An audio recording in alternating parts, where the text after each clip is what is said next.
Antes de tudo, recomendo que se façam súplicas, orações, intercessões e ação de graças por todos os homens, pelos reis e por todos os que exercem a autoridade, para que tenhamos uma vida tranquila e pacífica, com toda a piedade e dignidade. Como cristãos, somos chamados a orar por nossos líderes, e isto inclui aqueles com quem podemos não concordar politicamente. Recentemente tem havido muitas mudanças e tumultos no ambiente político do Brasil, e alguns cristãos podem estar se perguntando o que a Bíblia tem a dizer sobre governos e eleições. A Bíblia tem muito a dizer sobre os governos e aqueles que estão em posição de autoridade. Em Romanos, capítulo 13, versículos de 1 a 7, Paulo nos diz que devemos nos submeter aos que têm autoridade sobre nós, porque foram nomeados por Deus. Isto inclui o pagamento de impostos, oração e submissão. Também nos é dito para orar por nossos líderes, isto é, para que possamos viver vidas tranquilas e pacíficas. É isso que precisamos fazer. Quando se trata de eleições, a Bíblia é clara e nos diz em Provérbios capítulo 29, versículo 2, que devemos escolher sabiamente. Ela nos diz que devemos votar naqueles que promoverão a retidão e a justiça, a proteção da estrutura familiar à luz da Bíblia, a prática e o combate à corrupção e o bem-estar da nação como um todo. No Salmos, capítulo 1, versículos de 1 a 3 está escrito: Como é feliz aquele que não segue o conselho dos ímpios, não imita a conduta dos pecadores, nem se assenta na roda dos zombadores. Ao contrário, sua satisfação está na lei do Senhor, e nessa lei medita dia e noite. É como árvore plantada à beira de águas correntes. Dá fruto no tempo certo e suas folhas não murcham. Tudo o que ele faz, prospera. Esta é uma palavra profética poderosa para os cristãos brasileiros. É uma promessa de que, se permanecermos fiéis ao Senhor e à sua palavra, seremos abençoados em todas as áreas de nossas vidas. Isto inclui nossas vidas pessoais, família, negócios, ministério e a nação como um todo. E o melhor, não dependemos do governo humano para isso. A única condição que o texto sagrado apresenta é ter prazer na lei do Senhor e meditar nela de dia e de noite. O Brasil é uma nação que tem sido abençoada por Deus. E esta palavra profética é um lembrete de que essas bênçãos continuarão se seu povo permanecer fiel a Ele. O Salmo 1 foi escrito por Davi, que foi tanto um rei quanto um profeta. Como tal, ele tinha uma profunda compreensão tanto do reino espiritual quanto do reino natural. Ele sabia que havia uma batalha entre os dois reinos e que Deus é soberano sobre ambos. O primeiro versículo do Salmo 1 diz: Quão feliz é aquele que não segue o conselho dos ímpios. Esta é uma referência àqueles que aconselhariam os brasileiros a se afastarem de Deus e perseguirem coisas contrárias à sua vontade. O salmista continua dizendo que estas pessoas não prosperarão. Em vez disso, serão como o joio que é soprado pelo vento. Ao contrário delas, aqueles que têm prazer na lei do Senhor e meditam nela dia e noite serão como árvores plantadas ao lado de água corrente. Darão frutos na hora certa e suas folhas não murcharão. Tudo que eles fizerem prosperará. Este é um claro contraste entre aqueles que vivem de acordo com os mandamentos de Deus e aqueles que não os seguem. Neste sentido, não há meio termo. Ou nos submetemos a Deus ou estamos contra Ele. À luz do que vemos acontecer hoje no Brasil, esta palavra profética adquire um novo significado. O país está em turbulência política. Muitas pessoas estão se sentindo perdidas e sem esperança. Mas a Bíblia Sagrada nos traz esperança. Ela nos lembra que não importa o que aconteça em nosso país, podemos confiar em Deus para nos guiar através dela vitoriosamente. Como cristãos brasileiros, devemos permanecer firmes em nossa fé e confiar em Deus para cumprir suas promessas. Devemos nos apegar à sua palavra como nossa âncora durante estes tempos turbulentos. E devemos proclamar esta palavra profética sobre nosso país. Que o Brasil vai prosperar porque seu povo escolhe seguir ao Senhor. Não importa que tempestades venham em nosso caminho, políticas, econômicas ou sociais. Podemos confiar em Deus para nos guiar através delas vitoriosamente. Sobre isso, veja o que está escrito em Jeremias capítulo 29, versículos de 4 a 7. Assim diz o Senhor dos Exércitos, o Deus de Israel: a todos os exilados que deportei de Jerusalém para a Babilônia: construam casas e habitem nelas, plantem jardins e comam de seus frutos, casem-se e tenham filhos e filhas, escolham mulheres para casar-se com seus filhos e deem as suas filhas em casamento, para que também tenham filhos e filhas. Multipliquem-se e não diminuam.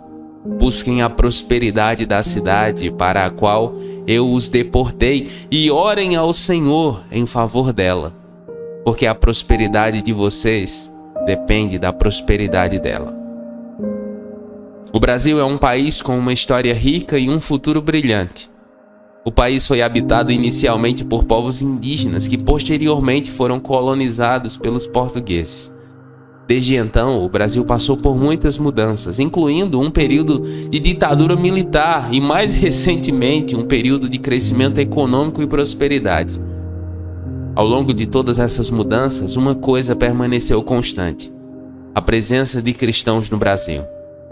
Os cristãos estão presentes no Brasil desde os primeiros tempos da colonização, e hoje estima-se que existam mais de 130 milhões de cristãos vivendo no Brasil.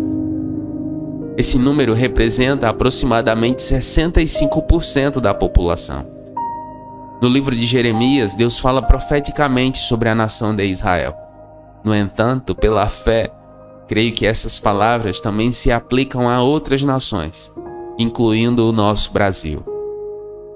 Em Jeremias, capítulo 29, versículos de 4 a 7, Deus fala palavras de esperança e promessa para aqueles que foram exilados de Jerusalém para a Babilônia. Ele lhes diz para construir casas e morar nelas, plantar jardins e comer seus frutos. Ele também lhes diz para casarem e terem filhos e filhas. Finalmente, ele lhes diz para multiplicar e não diminuir. Essas palavras são significativas porque mostra que mesmo em meio a tempos difíceis, Deus queria que o seu povo fosse produtivo, criasse relacionamento e assim produzisse abundância e prosperidade. Deus está dizendo ao seu povo que Ele irá abençoá-los com tudo o que eles precisam e muito mais. Esta é uma boa notícia para os cristãos do Brasil, porque significa que Deus pretende abençoar abundantemente a nossa nação, a partir do nosso relacionamento individual e coletivo com Ele. E isso vai além de quem governa o país. Porque de nada adianta um bom governo sobre a nação se não governarmos bem as nossas vidas com base nos princípios bíblicos. Ao orarmos pelo Brasil, podemos ficar tranquilos, sabendo que Deus tem coisas boas reservadas para o nosso lindo país e também para nós. Um ponto que é fundamental nesse processo de crescimento da nação é o nosso comportamento como cidadãos. Neste sentido, veja o que está escrito em Romanos capítulo 13, versículo 1. Todos devem sujeitar-se às autoridades governamentais, pois não há autoridade que não venha de Deus. As autoridades que existem foram por Ele estabelecidas. Como cristãos, somos chamados a nos submeter às autoridades governamentais.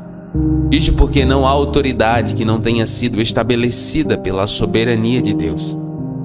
Até os governos ímpios e cruéis, Diego, você pode perguntar. Sim, até eles foram estabelecidos segundo a soberania de Deus. cujo plano final é o estabelecimento do governo de Jesus Cristo. Quando isso acontecer, todo joelho se dobrará e toda língua confessará que Jesus é o Senhor. Para muitos cristãos não faz sentido ter que se submeter a determinadas autoridades, e então vem a pergunta: por que devemos nos submeter às autoridades governamentais? A resposta é simples: porque Deus nos chamou para fazê-lo. Ele os estabeleceu para o nosso bem. Quando nos submetemos às autoridades do governo, estamos nos submetendo ao próprio Deus. Isso não significa que não podemos exercer o nosso direito de protestar, desde que o façamos com decência e ordem. Também podemos votar. Votar é uma forma de participar do processo democrático e ter uma palavra a dizer sobre quem nos representa e toma decisões em nosso nome. E quais ordens não obedecer? Aquelas que ferem os mandamentos da Bíblia Sagrada. Estes não devemos obedecer. Submeter-se às autoridades governamentais nem sempre é fácil, mas como cristãos é algo que somos chamados a fazer. Mas crendo que o governo soberano das nossas vidas está nas mãos do Senhor, independente de quem esteja no governo humano. Dito isso, não brigue por causa de políticos, nem permita que a ansiedade domine o seu coração, porque no fim, Deus está no controle de todas as coisas. Vamos orar? Pai, nós te damos graças, Pai. O teu amor é inabalável. Tua graça vai até os céus. Tu és bom. Tu és todo bondade, justiça e amor. Hoje eu quero, junto com os meus irmãos, colocar a nossa nação, a nação brasileira, na tua presença. Pai, tem misericórdia do Brasil. No nome de Jesus, que a sua graça seja derramada sobre a nossa nação. Pai, tu sabes o que é melhor para a nação brasileira. E nós invocamos a tua misericórdia e a tua graça. E pedimos que se cumpra na nossa nação a tua vontade, como ela é feita no céu.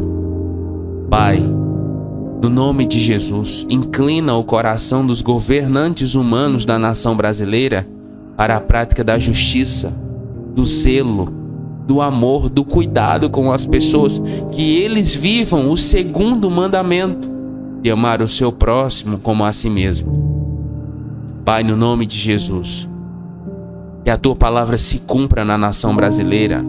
A tua palavra diz que o coração do rei está em tuas mãos e o Senhor o inclina para onde quer. Mesmo aqueles que não te conhecem, Pai, usa para a glória do teu nome e para o bem dos brasileiros.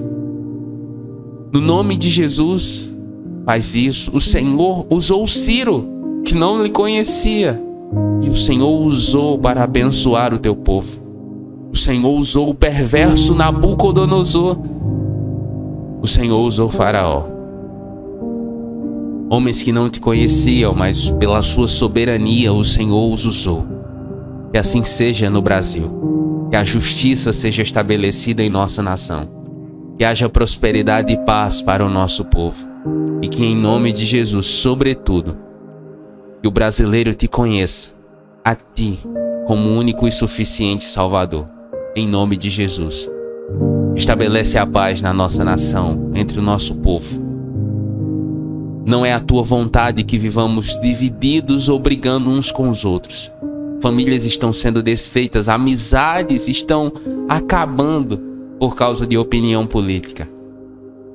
Pai, no nome de Jesus, repreende essa maldição. O diabo é quem fica feliz com isso. Não, Senhor. Nos ajude. Perdoe os nossos pecados enquanto povo, enquanto nação. Sim, nós nos desviamos da tua vontade. Nós fazemos o que não é agradável aos teus olhos, inclusive a tua igreja. Mas perdoa-nos, Pai, pelo teu imenso amor em nome de Jesus. É a nossa oração a ti. Amém? Amém. Se você gostou dessa palavra e dessa oração, não esqueça de deixar o like. Com o seu like você me ajuda a alcançar mais pessoas por meio da mensagem do Senhor Jesus. Se não se inscreveu no canal ainda, se inscreva clicando no botão vermelho aqui embaixo, ativando o sininho. Isso vai fazer com que você receba avisos sobre nossas novas mensagens. Nos comentários você pode fazer o seu pedido de oração e nós vamos orar com você e por você. E se você ficou comigo até aqui, escreva aí nos comentários: Deus abençoe o Brasil. E eu vou saber que você ficou comigo até o final. Eu oro para que a bênção do Senhor esteja sobre cada brasileiro, sobre a nossa nação, e que nós possamos desfrutar da vida abundante que Jesus nos prometeu.